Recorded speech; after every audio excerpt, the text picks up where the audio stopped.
This summer, I was scheduled to fly from Boston to Philadelphia to visit our younger daughter. I was running late, and the parking at Logan was terrible. There was a long line at security. While waiting, I untied my shoelaces. But when I finally arrived at the front of the line and reached down to take my shoes off, the TSA representative said, "You can proceed through security screening with your shoes on." I was shocked.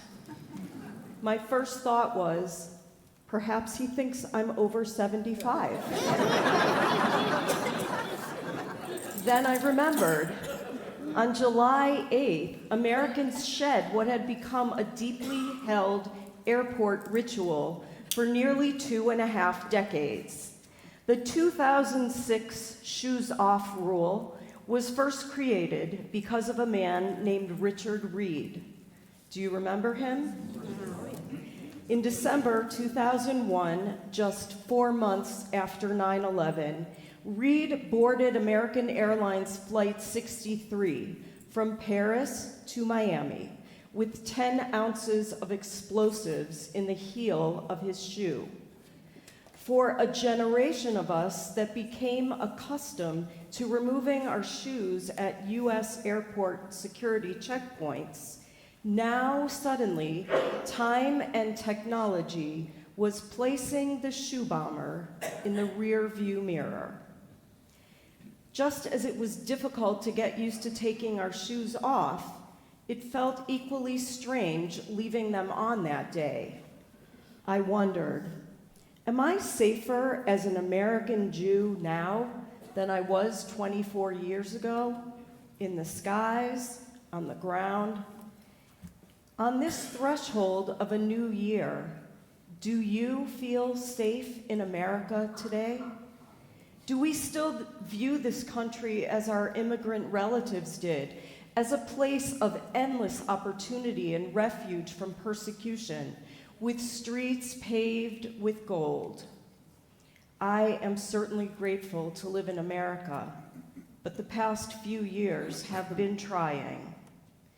A Yiddish phrase spoken by Shalom Aleichem and used as the title for one of his plays echoes in my mind. "Es ist schwer zu sein a Yid."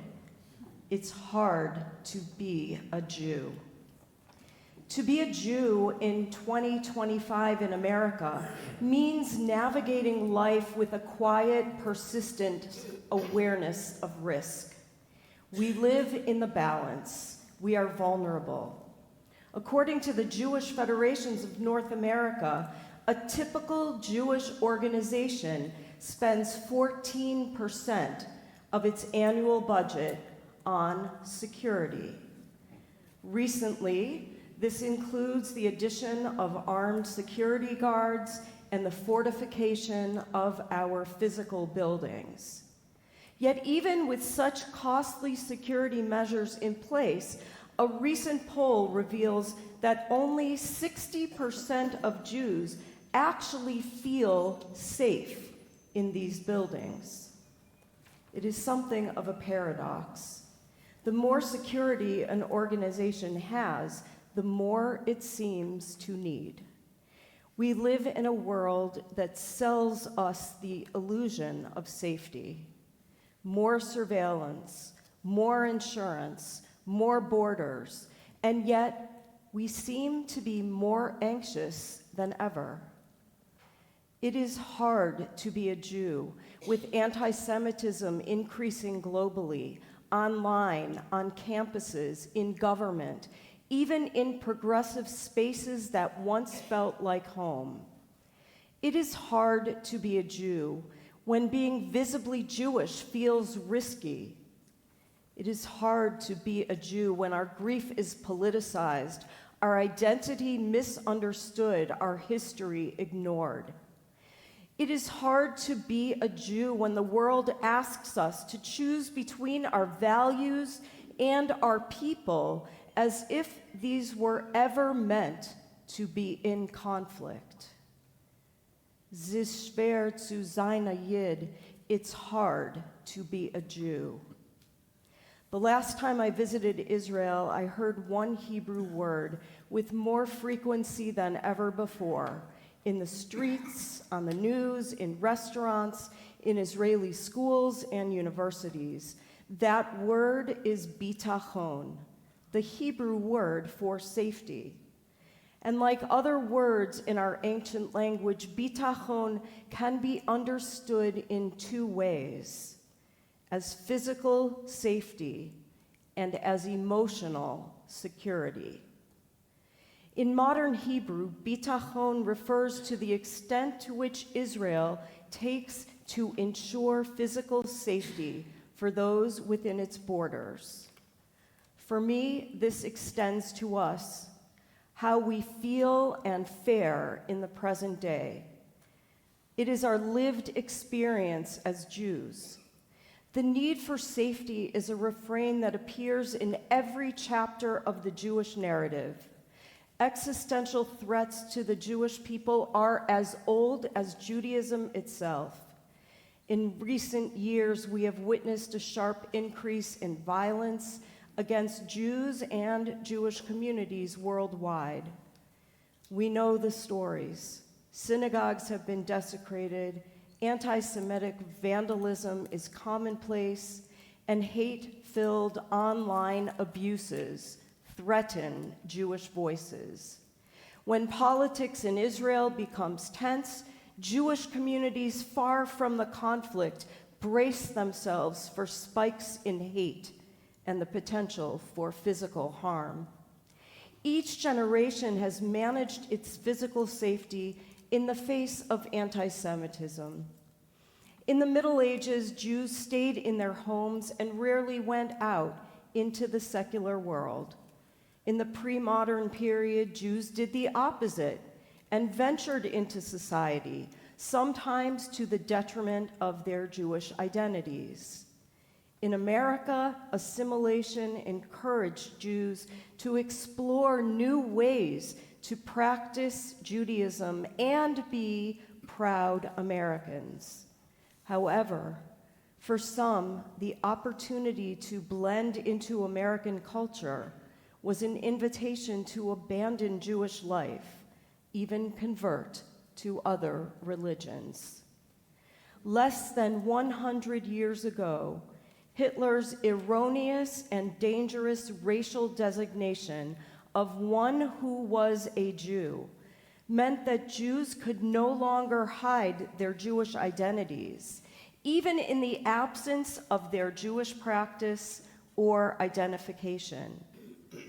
For the Nazis, a person who had one grandparent was Jewish, period. In those terrible years, Judaism was no longer a choice or a birthright. It was in one's bloodline, permanent, immutable. For some, the Unatana Tokef, which we will recite tomorrow, is not mere metaphor. For some, it tells the truth of our precarious lives. Mi yichya u'mi yamut, mi ba'esh u'mi b'mayim. Who shall live and who shall die, who by fire and who by water? A quip, sometimes credited to Franz Kafka and sometimes to Yehuda Amichai, captures the sheer chutzpah it takes to live as a Jew. And I quote, "The world is full of two kinds of people, those who say I am a Jew, and those who do not." Though we live in a world of freedom and choice, we have seen how a mezuzah on the doorpost or a Jewish star around one's neck can invite danger. I have spoken with people who have stopped wearing these external symbols of Jewish identity. Fearful, some parents now warn their children, do not say you are Jewish at school, especially in the cafeteria, at recess, or on the sports field. It takes the courage to be a Jew in a world where being Jewish is difficult. Es ist schwer zu sein ein Yid, it is hard to be a Jew. Which brings us to the second meaning of bitachon, one that resonates with us tonight on Erev Rosh Hashanah. For in addition to physical safety, bitachon stands for something different and deeper. It points to a sense of inner security that goes beyond the physical. This security cannot be accomplished through metal detectors, armed guards, or video cameras. Internal security is about trusting that we are protected spiritually in an uncertain world.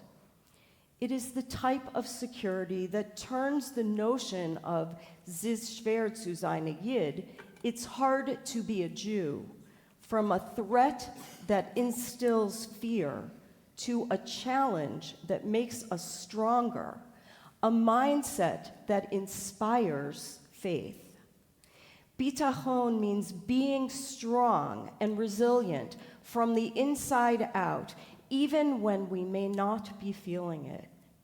Bitachon, security. All Jewish history is contained in that word.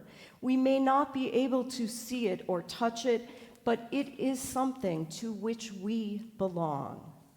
This sort of security comes from the deep belief that true protection is covenantal and comes from a power greater than ourselves. Rabbi Asher Resnick of Aish HaTorah in Jerusalem writes simply, bitachon means living in the world without being terrified of it. Not that our world today isn't terrifying. It is. But rather because we choose not to surrender to the terror. True security is not found in stronger walls. It is found in stronger relationships. It is not about how many locks are on our doors, but whether we feel known and loved. We belong here to a remarkable community. Absolute security is not found in guarding our stuff, but by safeguarding our hearts, our values, and one another. Security is having the confidence to be joyously Jewish, despite our vulnerability. For 24 years, we felt exposed and unprotected when we took off our shoes at airports. Walking through airport security with our shoes on may not make us safer, but it can help us feel more grounded and more self-assured. Shoes help us move through the world feeling complete, intact. They carry us during moments when we are tentative about taking the next step. Jews and shoes actually share a long history. The myth of the wandering Jew, dating back to the Middle Ages, was actually a cobbler who was forced to roam the earth shoeless. In Jewish history, the cobbler has come to represent the Jewish people who are constantly on the edge of extinction. The writer Dorit Yerushalmi explains that the shoemaker's work is actually sacred. She writes, cobblers study the imprints of life on people's shoes and repair them as well. Like our shoes, Judaism can sometimes feel heavy, cumbersome. We carry the burdens of the Jewish past, the collective responsibility, generational trauma. Sometimes being Jewish embarrasses us, yet at other times, the power of bitachon, the inner security that comes from being a people that has survived consistently and continually from antiquity, delights and animates us. Ziz schwer zu sein a Yid. It is hard to be a Jew. No question.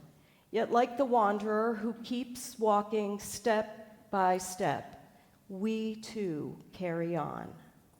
And in our movement forward, we find strength. Jewish communities discover strength in the very tension between vulnerability and confidence, between feeling safe, between fleeing safety and authentic security. This is what makes Judaism difficult and also profoundly meaningful. Judaism isn't about protecting our lives. It is about elevating them.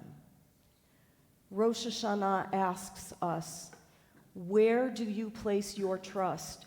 What grounds you when your foundation shakes? How do you elevate life when your belief has cracks in it? This is not about blind faith. This is about the spiritual audacity to choose to be part of a people that never gives up, to study, to protest, to create, to mourn, to sing, to pray, not because it's easy, but because it is what we do, and that is sacred. In a sunny room, a wooden shoe rack held shoes of every kind, bright heels, rugged boots, cozy slippers. Each had a story to tell. Tucked quietly among them was an old brown shoe. Its leather was scuffed and its sole worn thin.